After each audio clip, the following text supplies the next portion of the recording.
გამარჯობათ მეგობრებო, ეხლა გაიოს მამალაძე, ქართულთა ერთობა, ქართული ნაციონალისტთა ერთობის ხელმძღვანელი. ჩვენთან ერთად არის ბატონი გია ბურჯანაძე, ცენტრალური საარჩევნო კომისიის წევრი 91-92 წლებში, პოლიტოლოგი და საზოგადო მოღვაწე. დღეს ძალიან მნიშვნელოვანი განცხადება უნდა გავაკეთო. საქართველოში არის ძალიან რთული კრიზისი, პოლიტიკური კრიზისი. საქართველო მიეკანებობს გულისაკენ ქვეყანაში პოლიტიკურმა ძალებმა, ესე იგი ერთმანეთისადმი დაპირისპირებულმა რეკლამირებულმა პოლიტიკურმა ძალებმა, რომლებიც მორიგეობით არიან ხოლმე ხელისუფლებაში, ქვეყანა ჩააგდეს უძლიერეს უმწვავეს კრიზისში და ქვეყანაში გაბატონებულია მათ მიერ გათესილი სიძულვილი და ქვეყანა ამიტომ მიემართებობს გულისაკენ. ერთადერთი გამოსავალი აქედან არის მხოლოდ სამართლიანი და თანასწორი დემოკრატიული არჩევნები. ამიტომ ჩვენ გადავწყვიტეთ ინდივიდუალურად შევქმნათ ზეპარტიული, ზეიდეოლოგიური ეროვნული გაერთიანება, ესე იგი პარიტეტულ ნიადაგზე, რომელსაც დავარქმევთ და ერქმევა თანასწორი სამართლიანი არჩევნებისათვის არჩევნების მოსამზადებელი ეროვნული საბჭო და აქ ჩვენ ვიწვევთ იურისტებს, სხვადასხვა პარტიების წარმომადგენლებს, საზოგადოების წარმომადგენლებს და ყველა დაინტერესებულ პირს. აუცილებელია საარჩევნო კანონის შეცვლა, იმიტომ რომ საარჩევნო კოდექსი არის ძალიან დისკრიმინაციული, მხოლოდ მდიდრებზეა გათვლილი, მხოლოდ ძალიან მდიდრებს შეუძლიათ რომ ადამიანებთან მივიდნენ და ელაპარაკონ სხვა პოლიტიკური ორგანიზაციები, ჩვეულებრივი ხალხიდან გამოსული და ხელისუფლებაში არანამყოფები, ანუ ხელისუფლების მეშვეობით რომლებსაც არ აქვს ფული ნაშოვნი და მაფიოზური ფული, რომლებსაც არ აქვს, მთლიანად გამორიცხულნი არიან ხელისუფლებაში და ზოგადად არჩევნებში წარმატებისაგან და სხვათა შორის მათთან ერთად ამორჩეულთა ძალიან დიდი ნაწილი დაახლოებით 50-60%, რომელიც არ მოდის ხოლმე არჩევნებზე, ვინაიდან ამ ორ წამყვან პოლიტიკურ ძალას არ უჭერს ხარს, ფაქტობრივად გამორიცხული არის არჩევნებში მონაწილეობისაგან და საკუთარი ინტერესების გატარებისაგან. ამიტომ ქვეყანა მიემართება უსხოლისაკენ. პირველი ნაბიჯი, რომელიც უნდა გადადგას საზოგადოებამ, ეს არის რომ საარჩევნო კოდექსი უნდა შეიცვალოს, რომელიც აუცილებლად უნდა გახდეს თანასწორი და ზოგადად სამართლიანი. ხალხის ჩადგეს ხალხის სამსახურში. დიახ, აი ბატონო გია. ადამიანს საქონლისაგან ის განასხვავებს, რომ უნდა ჰქონდეს პოლიტიკური უფლება, სიტყვის უფლება, ბედნიერების უფლება, სინდისის უფლება, სამართლიანობის უფლება და სამშობლოზე ზრუნვის უფლება, რაც თავადია. რაც 1992 წლის შემდეგ ქართველებს წაერთვა მახინაციური ხალხი არჩევნების ჩატარების გზით.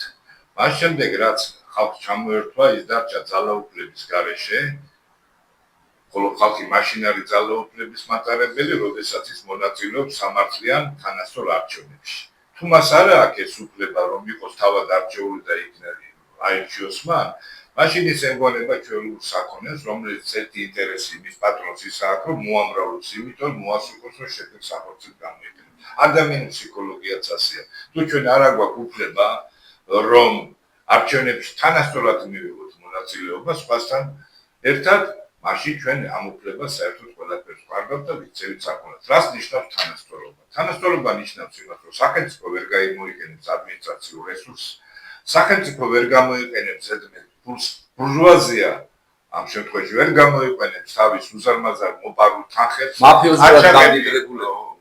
ყაჩაღები ვერ გამოიყენებენ 90-იანი წლების ნაღვაწ ჭყალებში, რა თქმა უნდა, და ჩვენ გვექნება ნორმალური ევროპული არჩევნები, რასაც ქვია და ეს გაყალბებული, რაც ჩვენ გაყალბებულ ევროპაში დაგვანახა შევარდნაძემ, რაც ჩვენ რუსეთიდან მივიღეთ ნარატივები, სახელმწიფო გადატრიალებების, სამოქალაქო ომების, ამის ყველაფრის თავის აწილება, ბანდიტიზმის, მკვლელობების, მეკითხამეობის, კორუფციის შეიძლება თანასწორი პატრიოტული არჩევნები. ვინც არ დათანხმდება თანასწორი პატრიოტული არჩევნებზე, ის თავისთავად სახელმწიფოს გარეთ დააყენებს თავის თავს და ის იქნება ჩვეულებრივი მორიგი მკვლელი, თითოეული მკვლელობა, რომელიც ქუჩაში მოხდება, იქნება მისი პასუხებლობა. ეს როგორც დღეს მოხდა, დაუშვათ როდესაც დამნაშავეები გამოუშვეს ციხე და შეიძლება ეს კაი აქტია, მაგრამ ახანაც არ არის ლეგიტიმური აქტი, ამის შემდეგ ყველა სახელმწიფოს ადებს ხელს და არა პასუხებლობას არ იღებს თავის თავზე. ადამიანი, რომელიც თავის ქვეყანაში პასუხებლობას საკუთარ თავზე არ იღებს, ის არის დამნაშავე. და მე არ მინდა რომ საქართველოს დამნაშავეებისგან შედგებოდეს. ეხლა მარტივი რა მოხდა 92 წლის შემდეგ, მას შემდეგ რაც საქართველოში გადატრიალება მოხდა და არჩევნები არ ტარდება. უпростоროდ რაც ტარდება ეგრეთ წოდებული არჩევნები, საბჭოური არჩევნები, როგორც ხონებულმაც ვერ გამსახურდია მოწოდა ამ არჩევნებს. საბჭოური არჩევნები, როდესაც ადამიანები მიდიან არჩევნებზე და იქ ყველაფერი დაგმული სპექტაკლით კეთდებოდა და კეთდება. დღესაც იგივეა. ეს არის დღევანდელი ეგრეთ წოდებული არჩევნები.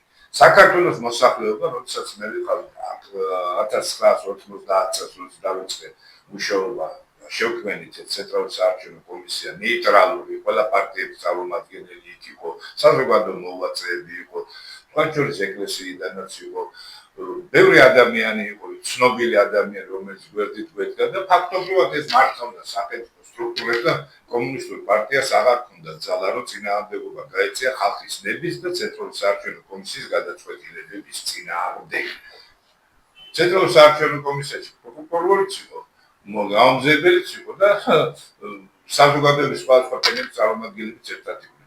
ანუ მოსახლეობა რამეთქვა 5.600.000 იყო საქართველოს მოსახლეობა მაშინ. დღეს რამდენია მოდი? 3.800.000 ამბობენ ამომრჩეველი. 3.740.000. ზუსტად რო ვთქვა, რა თვითონია ეს რას ნიშნავს, რომ ყაჩაღებმა გაყალბებული არჩევნების მეშვეობით ჩაიგდეს რა ხელისუფლება 35 წელი.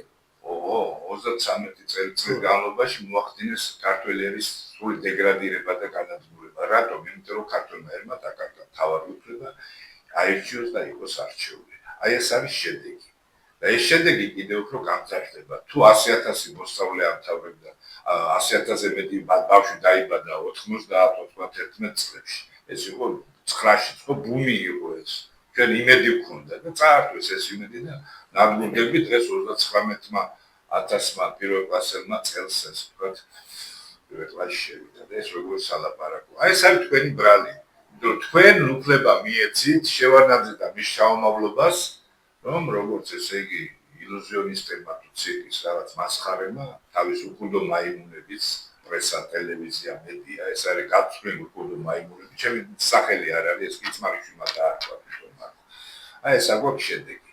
ამიტომ საჭიროა შეიქმნას სისტემა, რომელიც საბოლოო ჯამში საქართველოში დაამკვიდრებს თანასწორ სამართლიან არჩევნებს. დააბრუნებს უпростоრედ იმ წრეზე, რაც 90-91 წლებში ჩვენ გვქონდა. რომლითაც ჩვენ მივიღეთ თუნდაც რეფერენდუმი. დღეს რეფერენდუმზე ამ ესენი რო გაიყვანო, საქართველოს დამოუკიდებლობის წინააღმდეგ აღმოჩნდება მოსახლეობის უმრავლესობა. ისეთნაირად მოგვიწყობენ ამ რეფერენდუმს.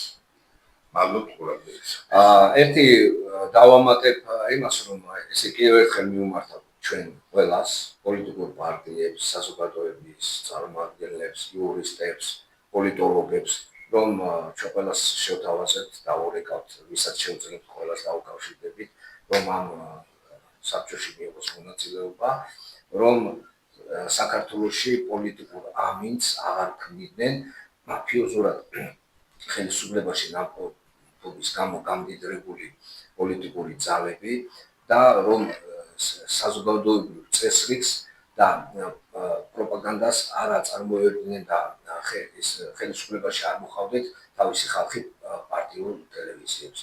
საქართველოში უნდა ჩატარდეს თანასწორი სამართლიანი არჩევნები. სხვა გამოსავალი ჩვენს ქვეყანას არ აქვს.